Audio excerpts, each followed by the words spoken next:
Bom dia, obrigado pelo convite. Bom dia a todos que nos veem e Obrigada. nos ouvem. Obrigada. Professora, a gente está falando aqui, né? O Marco estava até falando agora há pouco em relação a petróleo. A gente tem falado muito também, né, em relação a petróleo ultimamente, trazendo aqui informações até de algumas expectativas de algumas casas em relação ao preço do barril. Algumas casas até, inclusive, a gente falou um pouco mais cedo com o próprio André Machado, algumas casas falando em $60 o barril, outras trazendo a 400, mas a gente sabe, né, o quanto o preço do barril tem pesado muito na questão também inflacionária e também entrou toda na questão política aqui dentro do Brasil, com algumas medidas tentando diminuir o preço, como até a própria questão, né, da própria redução ali do teto do ICMS, essa PEC também, trazendo até benefícios para taxistas, para o voucher do caminhoneiro, tudo envolvendo a questão do petróleo. Queria começar falando de uma notícia, né, dessa relação aí, possível relação entre Brasil e Rússia, já que o presidente Jair Bolsonaro falou que pretende importar o óleo diesel da Rússia numa tentativa, né, de baixar o valor aqui do diesel para o Brasil. Essa carga chegaria ao Brasil dentro de 60 dias. Eu queria entender a sua visão em relação a esse possível novo negócio entre Brasil e Rússia, os impactos, né, que isso poderia trazer, as implicações que isso poderia trazer na relação do Brasil com outras potências, né, que estão até colocando as sanções lá para os russos em relação a esse conflito lá no leste europeu. Bom, antes de mais nada, eu acho que é mais uma dessas declarações que o presidente faz sem ter muita base concreta do assunto, né? Porque quem está acompanhando um pouquinho, né, da agenda, vamos colocar, diplomática, econômica, né, dos últimos meses, a série de sanções que foram colocadas em cima da Rússia é muito grande, principalmente por parte dos europeus que dominam o mercado de seguros. Então, qualquer um que tentar fazer com seguro para transporte, né, tirar o petróleo de lá para vir para cá, ou no caso, o diesel já refinado para vir para cá, não vai conseguir fazer com nenhum banco europeu. Isso já está sancionado. Então, que empresa particular vai fazer um seguro com outro banco que não seja europeu, e pagando as taxas que vão pagar? Ou, se quiser fazer isso, ainda por cima correr o risco de perder acesso ao mercado europeu, americano, canadense, japonês, né, o bloco ocidental. Vai obrigar a Petrobras a fazer isso? Acho muito difícil.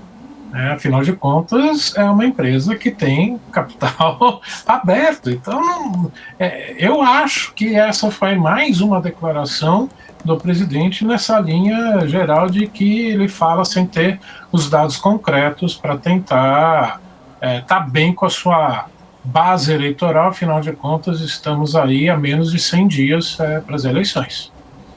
Ô, professor, inclusive, na hora que você falou aí das questões das sanções, né, que isso traria também um peso, né, na imagem até do Brasil em continuar aí fazendo, né, um acordo comercial com um país que está cheio de sanções, mas a gente vê que os próprios países que colocaram as sanções ainda continuam também fazendo operações comerciais com a Rússia. Prova disso é a própria Europa, que ainda depende também do gás, né, que vem da Rússia. Então, por que traria então um peso para a gente que já tem a importação de fertilizantes, por exemplo, da Rússia? Já fazíamos isso antes aí, no caso também desse conflito, mas por que traria um peso talvez de repente ruim perante a essas sanções sendo colocadas? O Brasil aí acabar fazendo um novo acordo com a Rússia, sendo que os próprios países que colocaram as sanções continuam ainda com as relações comerciais com os russos?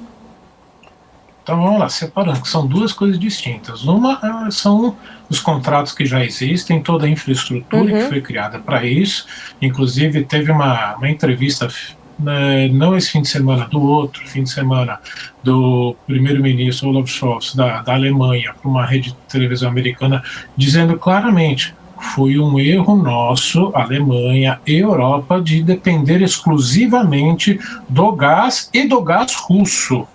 Tá? Que nós deveríamos ter essa capacidade de fontes alternativas, que não só o gás, e de fontes alternativas que não só a Rússia. Então ele está admitindo primeiro esse erro. O que eu quero dizer com isso?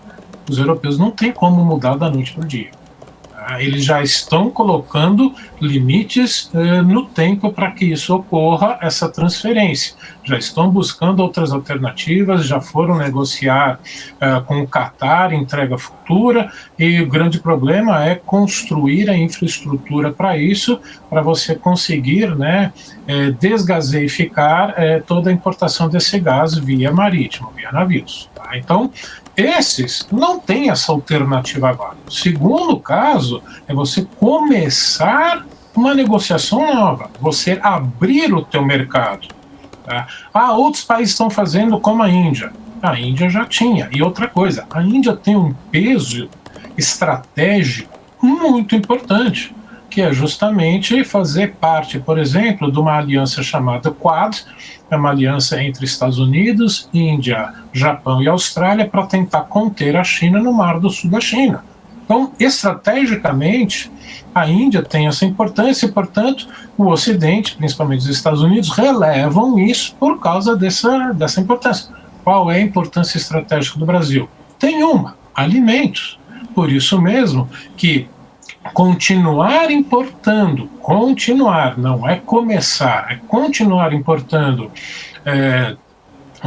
todos os produtos, né, para adubos aqui, para a nossa agricultura. Isso foi aceito pelo quê? Inclusive pela crise, né, que o mundo está passando, né, de desabastecimento de alimentos no mundo devido, né, a essa guerra. Então são duas situações distintas, tá? Por isso sim, concordo, em relação aos adubos, são distintas. Em relação aos adubos, o governo americano não tinha nada. Agora, você começar uma relação nova, é você correr esse Mas risco. Concordo plenamente, professor, concordo que são de situações distintas, até eu só queria entender o porquê que poderia prejudicar a nossa imagem, sendo que os países que são os mais afetados ainda continuam com as relações comerciais. Inclusive, a gente viu o próprio Estados Unidos sinalizando de poder comprar também o petróleo da Venezuela, e já vimos problemas muito mais graves aí em relação a Estados Unidos e Venezuela. E agora, por uma tentativa também de baixar o preço por lá, ele também toma uma medida dando um pé atrás ali, numa situação ali de tentar um preço até mais barato. A minha pergunta foi mais no sentido da questão por que isso poderia prejudicar a imagem do Brasil, né? Numa situação que vai começar do zero, sei que vai começar do zero, mas a gente vê que também outros países também estão tentando especificamente, né, arrumar ali a sua questão econômica interna por conta dessa pressão inflacionária. E aí a minha pergunta era mais nesse sentido. Eu sei que são situações completamente, um acordo que já existia, mas eu só queria entender o porquê que isso mancharia a imagem do Brasil por conta de fazer um novo acordo com a Rússia, sendo que o próprio Estados Unidos já procurou até a própria Venezuela, e não se fala tanto em manchar a imagem americana por conta disso. Então vou citar aí uma figura histórica que, principalmente em relações internacionais, é muito lembrada, inclusive essa frase: países não têm amigos, países têm interesses. Isso, então, por isso que eu acho que o do Brasil é interesse. Sim, né? Sim, é do interesse. Agora, qual é o nosso peso? Disso. É isso, e é por isso que eu citei o caso da Índia. Qual é o nosso peso? Qual é a nossa importância para os Estados Unidos e para a Europa? Infelizmente, não temos esse peso. Né? Ou seja, nós não temos essa importância estratégica que a Índia tem, do ponto de vista geopolítico. Qual é o nosso peso econômico? Sim, é importante. Tão grande quanto Rússia? Não é. Tão grande quanto China? Muito menos. Então, por nós não termos nem esse peso estratégico, nem esse peso econômico tão grande, eu acho arriscado caminhar nessa direção. Por quê? Porque você tem essa determinação, não só do governo americano, mas dos governos europeus, de continuarem apertando as saídas econômicas, financeiras que o governo russo está buscando. Ou seja, nesse momento, você começar um novo negócio pode significar um risco para o Brasil. Eu, pelo menos, acho que não vale a pena. Uhum. Bom, a gente traz aqui, né, respeito a sua opinião, mas é que realmente a minha questão era mais em relação, acho que você tocou muito bem nessa frase aí, a globalização é isso, né, não temos amigos, temos interesses comerciais e tentar realmente aí trazer uma boa negociação é importante. Eu queria trazer a questão da China agora para a gente discutir, a China que também está num centro aí de discussões econômicas, né, por conta de novas restrições da política de Covid-0 por lá. Hoje mesmo tem se discutido a questão da volta de lockdowns, depois de algumas semanas até, né, de confinamentos ali da população de grandes cidades da China, e a gente já está vendo isso impactando exatamente a questão do petróleo e do próprio minério de ferro, né? Eu queria entender um pouco da sua visão em relação a esse assunto, sem falar ainda, sem contar das importações de vários países que estão aí sem a matéria-prima, mas qual a avaliação que você faz aí pra gente sobre este abre e fecha da China em relação às economias globais? A gente sabe que a China, ela tem aí grandes estoques até de emergência para várias situações. Pode até, eu até conversei recentemente, fiz um podcast aqui na BMC News, onde a gente falou bastante sobre essa questão, até dela conseguir controlar os preços por conta desses estoques. Ela fez isso recentemente até com a própria carne suína aí, derrubando o preço no resto do mundo por conta dessa reserva que ela tem. Agora, mais especificamente, essa nova recessão ali de grandes economias, você acredita que isso poderia, né, ser de repente aí menor, né, com uma política diferente da China sobre o vírus nesse momento? Como que você acredita, né, que devem ser aí os próximos passos diante de, mais uma vez, possíveis restrições acontecerem na China? Bom, primeiro a gente tem que entender que a relação entre o governo chinês, Partido Comunista Chinês e população chinesa é no chamado mandato divino. A população aceita um mandatário continuar no poder enquanto der estabilidade e prosperidade. E isso o Partido Comunista conseguiu a partir de 1949, quando chegou ao poder. Então, aceitar isso, né, todas as medidas do governo, enquanto mantiver estabilidade e prosperidade, eles vão seguir.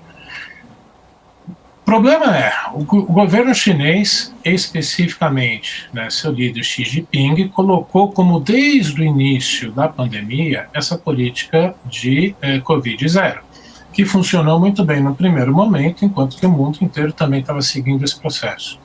Ele admitir agora, nesse momento, que ele está tentando o terceiro mandato, né, muitos dão como certo essa nova eleição dele no próximo